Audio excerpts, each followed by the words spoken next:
आज के इस वीडियो में आप सभी को फिर से बहुत बहुत स्वागत है। सभी देशवासियों को नमो बुद्धाय, जय भीम, जय संविधान।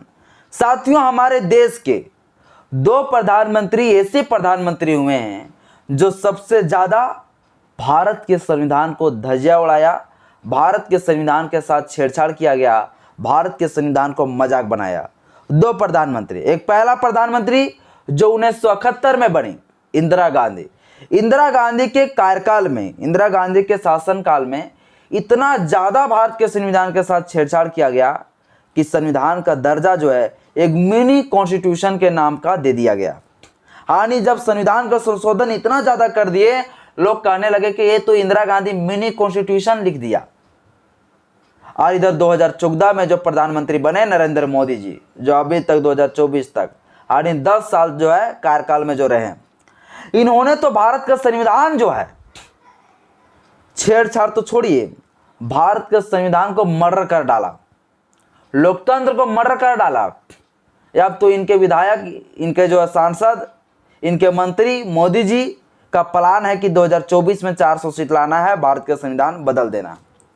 साथियों, आज के इस वीडियो में बताऊंगा कि आखिर कांग्रेस की सरकार इंदिरा गांधी किस तरह से भारत के संविधान को मजाक बनाया, किस तरह से भारत के संविधान को धज्जियां उड़ाया, और आखिर ये सब करने का जरूरत क्यों पड़ा।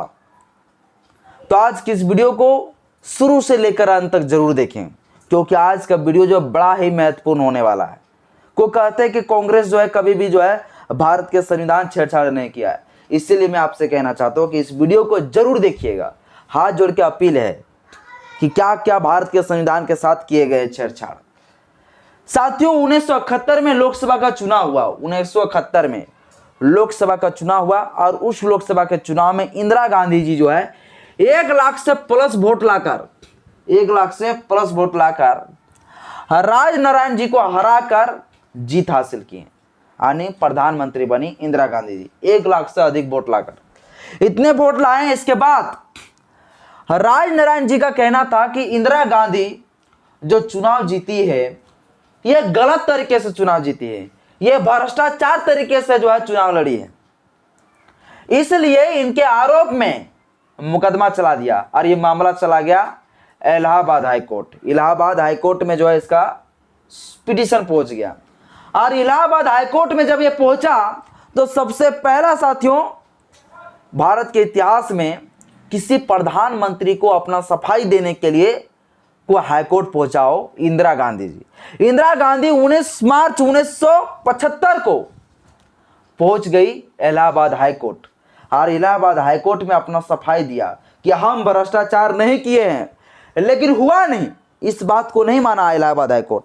और इलाहाबाद हाईकोर्ट फाइनल 12 जून 1975 को इलाहाबाद हाईकोर्ट के द्वारा भ्रष्टाचार के आरोप में 6 साल तक चुनाव को लड़ने से प्रतिबंध लगा दिया, यानी 6 साल तक चुनाव नहीं लड़ पाती, 6 साल तक चुनाव लड़ ही नहीं पाती, इसके ऊपर रोक लगा दिया।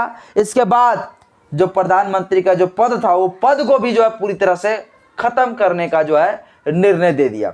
और इधर जो है देश का जनता भी आवाज उठाने लगा, आंदोलन करने लगे, विरोध प्रदर्शन करने लगे, इस्तीफा की मांग करने लगे। अचानक से इंदिरा गांधी को दिमाग घसका। आपको पता होगा, जब प्रधानमंत्री, जब उनके ऊपर जब प्रेशर पड़ने लगता है, जब उनके आरोप में, उनके विरोध में जब दंगा फसाद होने लगे या देश के अंदर कोई हिंसक प्रदर्शन होने लगे, तो वैसे कंडीशन में आपातकाल घोषणा लगाया जा सकता है, इमरजेंसी लागू किया जा सकता है, जो भारत के संविधान में आर्टिकल 352 में इसका उल्लेख है।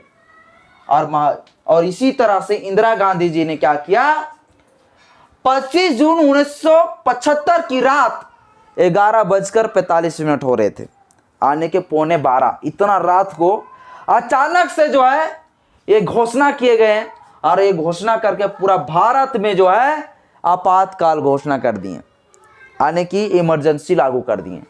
और 25 जून को जैसे ही ये लागू हुआ, 26 जून के सुबह, एकदम सुबह 6 बजे भोर, 26 जून 1975 की सुबह भोरे भोरे जो है मंत्रिमंडल की बैठक बुलाई संसद में, एकदम 6 बजे सुबह मंत्रिमंडल की बैठक बुलाई। और बैठक बुलाने के बाद फटाफट जो है भारत के संविधान के साथ मजाक बनाना शुरू किया, भारत के संविधान को छेड़छाड़ करना शुरू किया।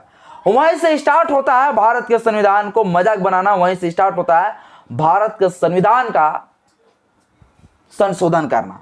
और हुआ क्या साथियों, फाइनल 22 जुलाई 1975 को 48वां संशोधन किया गया। 48वां संशोधन में यह कहा गया कि इमरजेंसी लागू होने पर, आपातकाल लागू होने पर, इसमें जो न्यायपालिका की जो शक्ति होता है समीक्षा करने की, वो शक्ति को छीन लिया गया। यानी डायरेक्ट जो है सुप्रीम कोर्ट, हाई कोर्ट का पावर छीन लिया। आपातकाल के दौरान किसी भी तरह के जांच पड़ताल करना या तो फिर समीक्षा करना, इनका शक्ति छीन लिया। फिर 39वां संशोधन किया गया। फिर 39वां संशोधन में क्या कहा गया कि प्रधानमंत्री के चुनाव में जो भी मामला होगी, यह मामला जो है सुप्रीम कोर्ट नहीं देखेगा, न हाई कोर्ट नहीं देखेगा। यानी कि जो है सुप्रीम कोर्ट और हाई कोर्ट का शक्ति जो है प्रधानमंत्री के जांचों के लिए छीन लिया गया। यह पावर को ही छीन लिया गया। यानी प्रधानमंत्री को गलती करे, इनका सांसद कोई गलती करे, मुख्यमंत्री कोई गलती करे, तो जो है सुप्रीम कोर्ट के पास नहीं जाना है, इलाहाबाद हाई कोर्ट के पास नहीं जाना है, वो मंत्री आपस में सलेट लेगा। यह शक्ति पूरी तरह से सुप्रीम कोर्ट का जितना पावर होना चाहिए, सुप्रीम कोर्ट, हाई कोर्ट का, डिस्ट्रिक्ट कोर्ट का जितना पावर है, सब पावर को ही छीन लिया गया। यानी पॉलिटिकल मामले में जितना नेता है, कुछ भी करे नेता, घुसखोरी करे, मतलब कुछ भी दलाली करे, लेकिन फिर भी हाई कोर्ट जो है इसका सुनवाई नहीं करेगा। ये पावर छीन, यानी कि पूरी तरह से सुप्रीम कोर्ट का पूरा मजाक बना दिया। सुप्रीम कोर्ट से पूरा जितना पावर है, कैपेसिटी, सब कुछ जो है अपने मुट्ठी में ले आए इंदिरा गांधी जी। सुप्रीम कोर्ट का पूरा ताकत छीन लिया गया। फिर 40वां संशोधन किया गया, फिर 41वां संशोधन किया गया, फिर 42वां संशोधन किया गया। 42वां संशोधन ऐसा संशोधन किया गया जो भारत के संविधान में जो हमें मौलिक अधिकार दिया है, जनता का जो मौलिक अधिकार है, आर्टिकल 12 से लेकर आर्टिकल 35 तक जो हमें भारत के संविधान में जो मौलिक अधिकार दिए, वो मौलिक अधिकार को एक झटके में छीन लिया। यानी कहा गया कि मौलिक अधिकार के कहा गया कि मौलिक अधिकार जनता का कभी भी छीना जा सकता है। अगर आप आंदोलन करने लगे, इंदिरा गांधी का जब पूरा मांग चलने लगा, सत्ता से बैठ जाओ, इस्तीफा दो, इस्तीफा दो, इसीलिए जो है इंदिरा गांधी ने क्या किया, अपना डर से मौलिक अधिकारों को पहले हटा दिया। मौलिक अधिकार को ऐसा अधिकार बना दिया जो कोई भी जो है छीन सकता है। मौलिक अधिकार को सरकार जब चाहे तब छीन सकता है, लेकिन मौलिक अधिकार एक ऐसा अधिकार होता है जो न कोई जनता छीन सकता है, न कोई सरकार छीन सकता है। ऐसा अधिकार होता है मौलिक अधिकार। लेकिन उन्होंने क्या किया, इंदिरा गांधी जी पूरा तरह से मौलिक अधिकार को धज्जिया उड़ा दिया। जो मौलिक अधिकार हमें जीने का अधिकार देता है, जो मौलिक अधिकार हमें पढ़ने का अधिकार देता है, जो मौलिक अधिकार हमें जो है व्यापार करने का अधिकार देता है, वो मौलिक अधिकार जो हमें बोलने का अधिकार देता है, वो अधिकार जो हमें शिक्षा का अधिकार देता है, वो मौलिक अधिकार जो हॉस्पिटल की व्यवस्था करता है, वो मौलिक अधिकार जो कहीं भी दुनिया के अंदर रहने की व्यवस्था देता है, वो मौलिक अधिकार जहां पर हम लोग जो है थूकने का अधिकार नहीं था, वो मौलिक अधिकार हमें गले में मटका, पीछे झाड़ू टांगा हुआ रहता था, वहां पर टाई, कोट, बेल्ट जैसा व्यवस्था दिया, छुआछूत को मिटाया, कानून सबके लिए बराबर किया। वो मौलिक अधिकार को एक झटके में जो है इंदिरा गांधी जी खत्म करा डाला। ये साथियों इंदिरा गांधी जी के कार्यकाल में जो है भारत के संविधान को पूरा मजाक बनाया गया और भारत के संविधान के साथ छेड़छाड़ किया गया।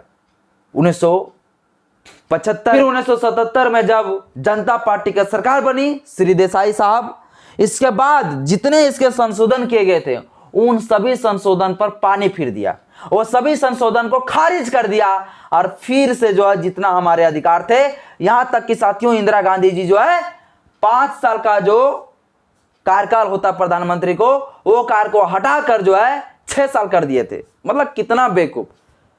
जब बाबा साहब अम्बेडकर ने संविधान लिखा, उस संविधान को पूरा चेंज कर दिया। यानी 5 साल का जो है कार्यकाल नहीं रहेगा प्रधानमंत्री का, 6 साल रहेगा। ये अलग अपने हिसाब से उन्होंने लिख डाला। तो इतने प्रकार से जो बदलाव किए गए। लेकिन जब आज जनता पार्टी की सरकार बनी, इन्होंने फिर क्या किया, जितने सारे छेड़छाड़ किए गए थे उस सभी छेड़छाड़ को फिर वापस ले आया और जितना जो इंदिरा गांधी संशोधन किए थे उन सभी संशोधन को खारिज करके फिर से जो है हमारा भारत के संविधान को जैसा था मूल रूप से वैसे बनाया गया। तो इंदिरा गांधी के सरकार ने भारत के संविधान को सबसे ज्यादा छेड़छाड़ किया है साथियों, सबसे ज्यादा छेड़छाड़ किया है। मैं अभी नहीं कहता हूं कि कांग्रेस की सरकार जो है अभी भारत के संविधान के साथ छेड़छाड़ कर रही है। अभी तो ऑप्शन भी भारत में नहीं है ना भैया, कांग्रेस ले लो या बीजेपी ले लो। बीजेपी तो चाह रहा है कि भारत का संविधान को पूरा खत्म कर दिया जाए। इनके जो नेता है, इनके जो मंत्री है, ये लोग तो बोल ही रहा है। मोदी चाह रहा है कि देश में जो है अब 2024 के बाद दोबारा चुनाव होबे ना करे, ये चाह रहा है साथियों। बाकी बात, आज के इस वीडियो कैसा लगा? वीडियो अच्छा लगे तो लाइक करें, चैनल में पहली बार आए तो चैनल को सब्सक्राइब करें, बेल आइकन पर प्रेस करें। जय भीम, जय भारत, जय संविधान, जय विज्ञान।